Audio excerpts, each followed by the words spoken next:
Selamat datang kepada channel Michael Skolin. Pada pagi ini saya ingin menyampaikan sebuah kisah seram yang bertajuk Misteri Kehilangan Remaja. Ada seorang penyayang sedang diburu oleh semua pihak polis kerana menculik kanak-kanak. Penyayang pun datang ke tempat baru ayah Mila pada masa yang sama juga. Seorang penyayang ternampak mereka Nana dan Mila sedang bermain bersama.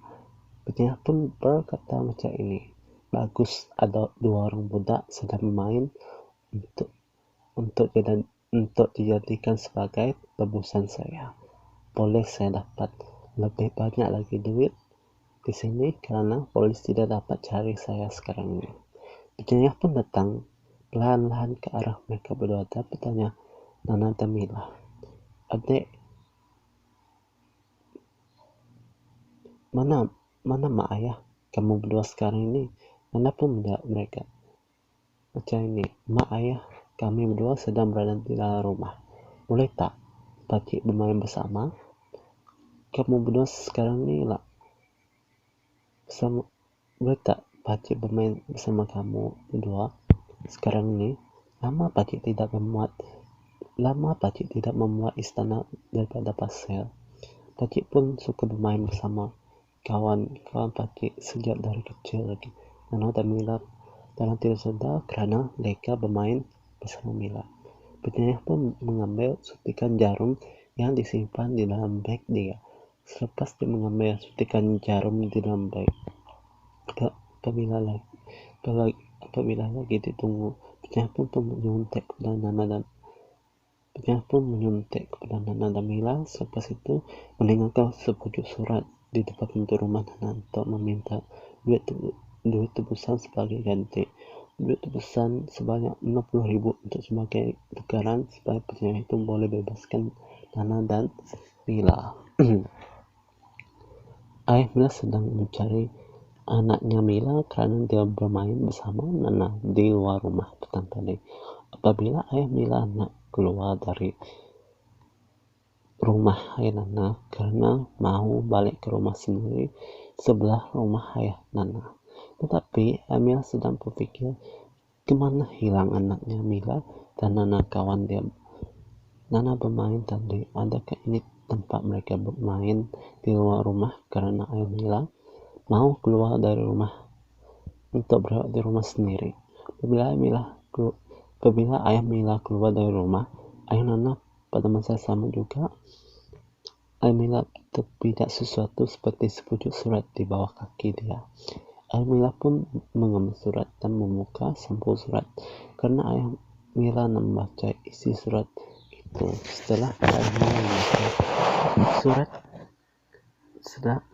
ayah Mila sudah membaca isi surat yang ditinggalkan di depan pintu rumah, selepas itu ayah Mila memberikan surat kepada ayah Nana kerana ayah Nana adalah seorang pegawai polis.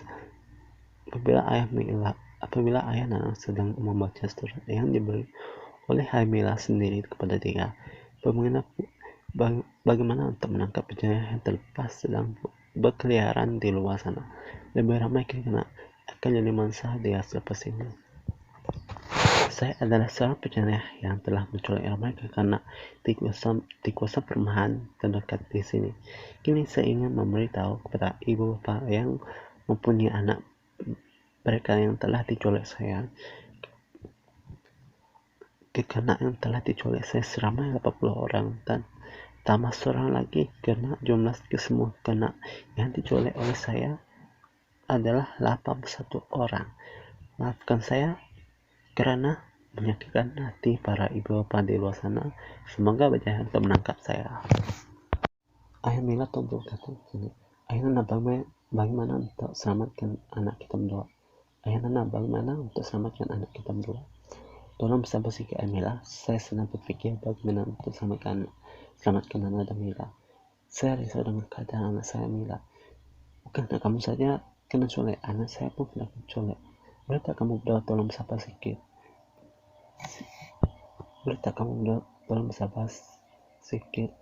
Ini bukan masa sesuai untuk bergaduh. Apa rencana kita sekarang ini? Sebelum kita bertindak untuk untuk selamatkan Nana dan Mila. Ayo Nana, kamu sudah ada rancangan ataupun belum lagi? Saya sudah lama ada jangan dari tadi. Masalah kita ini adalah di mana tempat penyanyi itu disembunyikan karena abang pernah belikan jam untuk yang ada di GPS. Sekali abang juga ada beli satu GPS yang boleh dipasang di dalam kasut.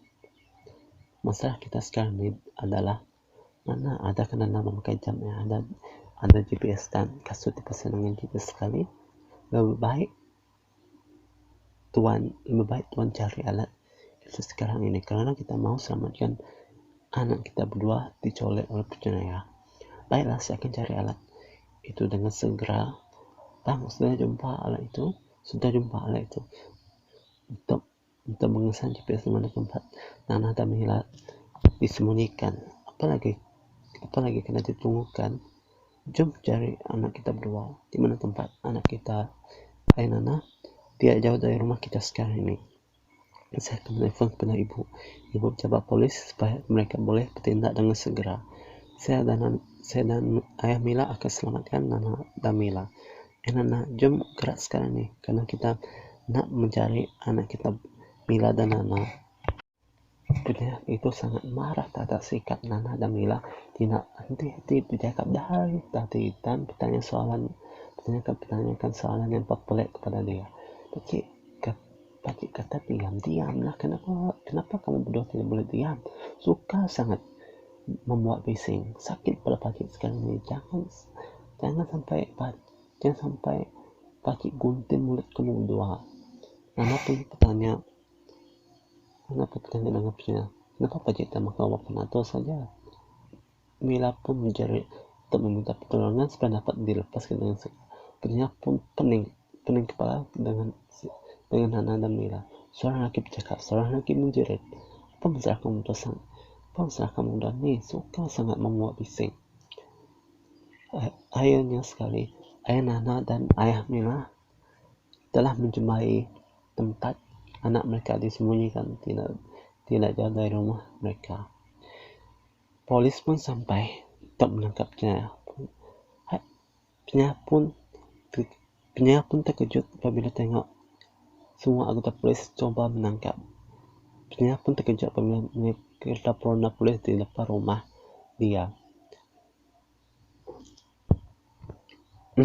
Penyiar pun terkejut apabila mau keluar dari rumah dia untuk membeli makanan untuk membuat Nana dan Mila tidak membuat bising. Apabila dia keluar dari rumah, dia nampak kata ronda polis dan kena tembakan oleh polis. Penyiar pun terkena tembakan oleh polis di kaki dia. Penyiar terkena tembakan oleh polis di kaki dia. Supaya penyiar itu tidak lepas dan berkeliaran di mana-mana. Akhirnya sekali, penyiar pun ditangkap oleh semua pegawai polis dan ayah Nana dan ayah Mila sangat bersyukur karena penyiar itu tidak mencerahkan atau membunuh anak mereka. Hanya dicolek dan disimpan saja. Bye-bye.